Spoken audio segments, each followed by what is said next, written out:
এক মহিলা প্রতিদিন আল্লাহর নামে একটি রুটি তার ঘরের বাইরে ঝুলিয়ে রাখত। সেই রুটি নিতে প্রতিদিন এক বৃদ্ধ লোক আসত, কিন্তু শুকরিয়া জানানোর বদলে সে শুধু একটি অদ্ভুত কথা বলতো। যা করেছো তাই তোমার কাছে ফিরে আসবে।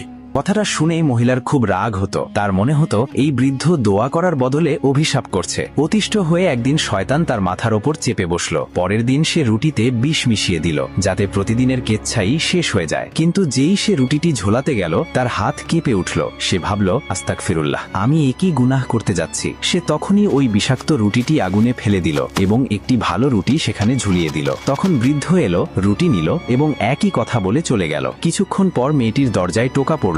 দরজায় তার ছেলে দাঁড়িয়েছিল, কাপড় ছেঁড়া এবং ক্ষুধায় বেহাল। সে লুটিয়ে পড়ে বলল, মা, আমি তো ক্ষুধায় মরেই যেতাম, কিন্তু পথে এক বৃদ্ধ লোক আমাকে তার রুটি দিয়ে দিল।